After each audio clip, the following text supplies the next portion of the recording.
Tout commença dans une petite ville portuaire constamment balayée par les vents salins d'East Blue. Cette ville nommée Logtown abritait des âmes simples qui ne rêvaient que d'une vie tranquille et sans histoire. Pourtant, un jeune homme aux cheveux sombres et au regard flamboyant refusait catégoriquement ce destin tracé d'avance.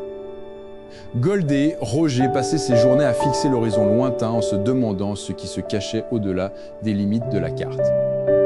Pour lui, la simple existence ne valait rien si elle était vécue sous le joug des règles rigides de la société.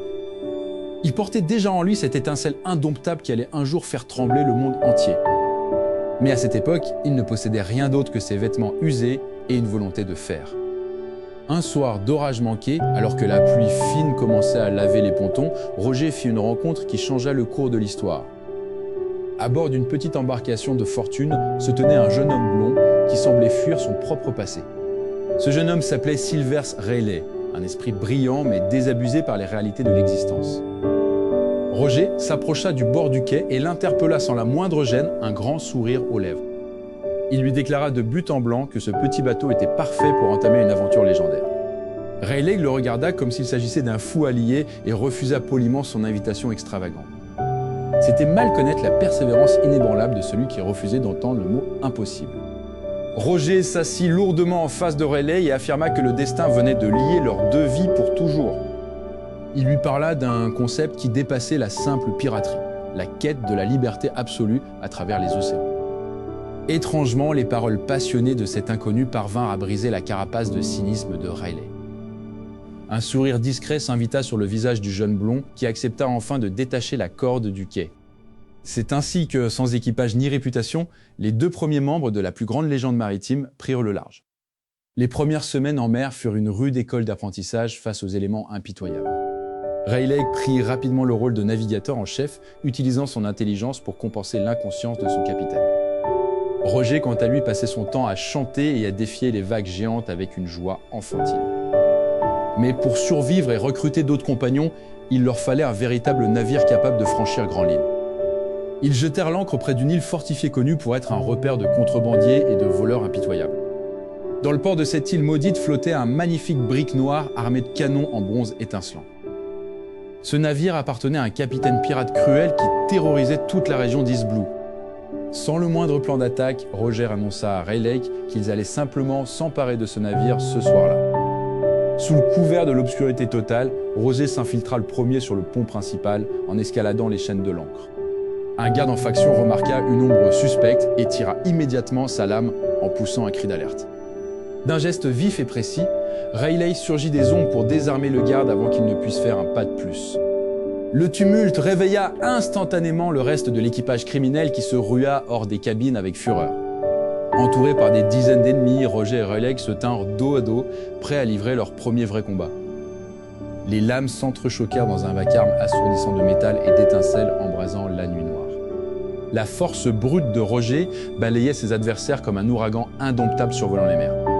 Le capitaine ennemi, un colosse balafré, s'avança enfin en brandissant une lourde hache de guerre. Roger n'esquiva pas l'attaque terrifiante et bloqua la hache directement avec le plat de son épée. Regardant le colosse dans les yeux, le futur roi des pirates affirma que ce navire appartenait désormais à la liberté. D'une impulsion surhumaine, il repoussa le géant et l'envoya valser par-dessus bord directement dans l'eau sombre. Voyant leur chef vaincu si facilement, les hommes restants jetèrent leurs armes et prirent la fuite vers le port. Désormais maîtres du fier bâtiment, Roger et Rayleigh hissèrent la grande voile blanche sous les premières lueurs du jour. Le navire prit de la vitesse, fendant l'écume blanche alors qu'East Blue s'effaçait lentement derrière eux. Ils se dirigeaient maintenant vers Rivers Mountain, la porte d'entrée terrifiante de Grand Line où tant de rêves s'étaient brisés. Alors que le courant devenait anormalement violent, aspirant le navire vers le sommet rocheux, un rire résonna dans la tempête. C'est à ce moment précis, aux portes de l'océan de tous les dangers, qu'une immense ombre marine surgit des profondeurs de l'eau. L'immense silhouette marine se révéla être un monstre des mers gigantesques bloquant l'entrée de Grande Ligne. Face à cette créature colossale, Roger ne montra aucune peur et brandit immédiatement son sabre fétiche. D'un geste fluide et puissant, le capitaine projeta une onde de choc écarlate qui fendit les vagues en deux. Silvers Rayleigh observa la bête terrassée s'effondrer lourdement dans l'eau en souriant discrètement sous ses lunettes. Le navire des pirates de Roger franchit ainsi triomphalement les portes de cet océan imprévisible et mystérieux. Les premières îles de Grand Line offrirent à l'équipage des paysages extraordinaires et des défis climatiques constants. Au fil des mois, la réputation de cet équipage audacieux grandit rapidement parmi les forces de la marine. Le nom de Goldie Roger commença à résonner comme un symbole d'insoumission absolue envers le gouvernement mondial.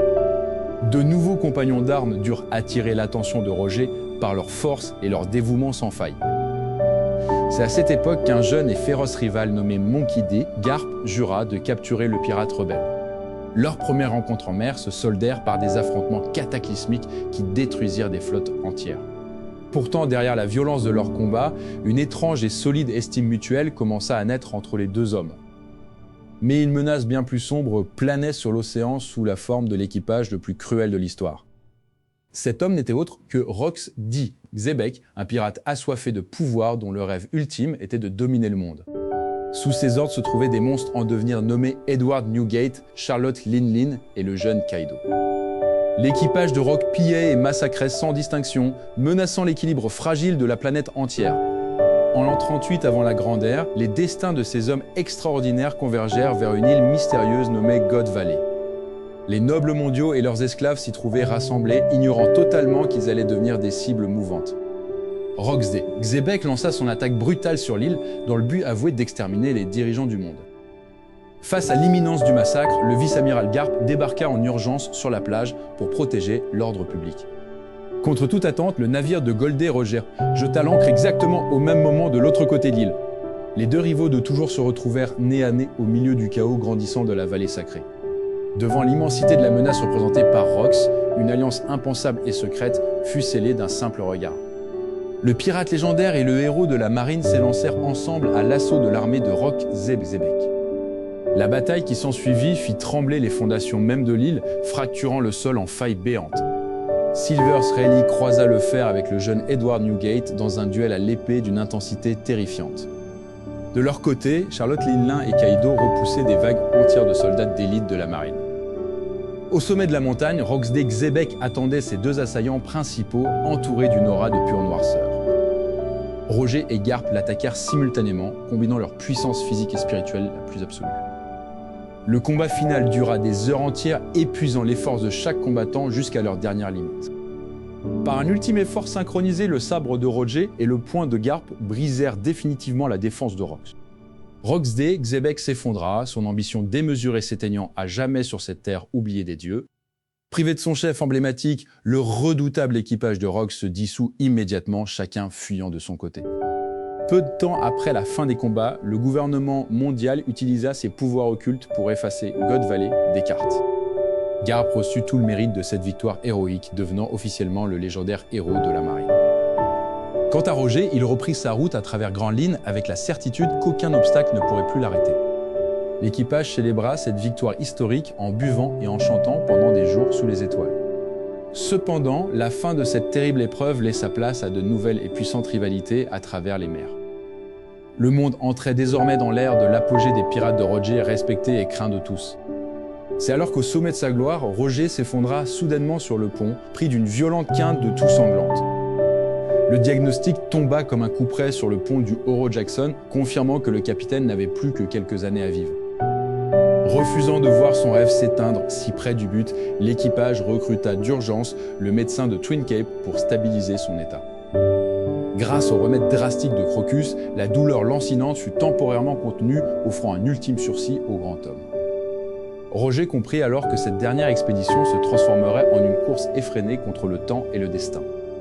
Pour percer le mystère de la dernière île inaccessible, il lui fallait impérativement déchiffrer les mystérieux monolithes de pierre écarlate. C'est lors d'une mémorable rencontre avec l'équipage de Barbe Blanche que Roger croisa le chemin de l'homme providentiel. Kozuki Oden, le fougueux samouraï du pays de Wano, possédait le don unique de lire l'écriture sacrée des anciens bâtisseurs. Roger s'agenouilla devant son rival pour le supplier de lui prêter ce précieux compagnon pour un ultime voyage d'1 an. Touché par la sincérité absolue et la ferveur du capitaine, Oden accepta de rejoindre cette quête historique. Dès lors, le Oro Jackson entama son pèlerinage à travers le monde pour rassembler les coordonnées secrètes. Ils s'envolèrent d'abord vers la cité légendaire de Skypia, flottant majestueusement au-dessus des nuages. Sur la cloche d'or de Shandora, Roger fit graver un message d'espoir pour les générations futures. L'équipage plongea ensuite dans les abysses insondables pour atteindre le royaume sous-marin des hommes-poissons. Là, Roger découvrit un autre poneglyphe contenant les prophéties concernant la mystérieuse princesse Sirène. Malgré les crises de douleur de plus en plus violentes, Roger souriait face au danger, galvanisant ses troupes. Ils durent ensuite s'infiltrer sur le territoire de la redoutable Big Mom pour copier son précieux morceau de pierre.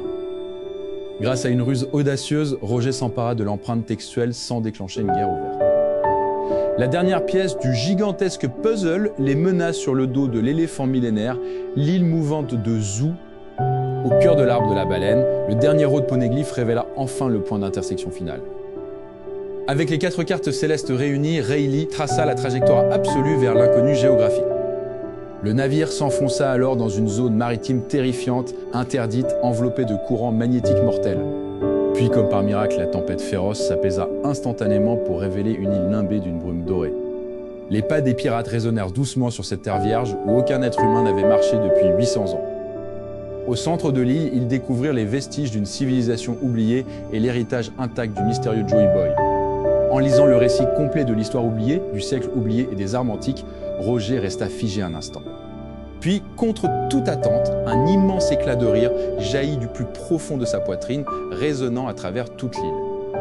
Suivant l'exemple de leur chef, Rayleigh, Oden et tous les membres de l'équipage éclatèrent de rire à leur tour face à cette incroyable vérité.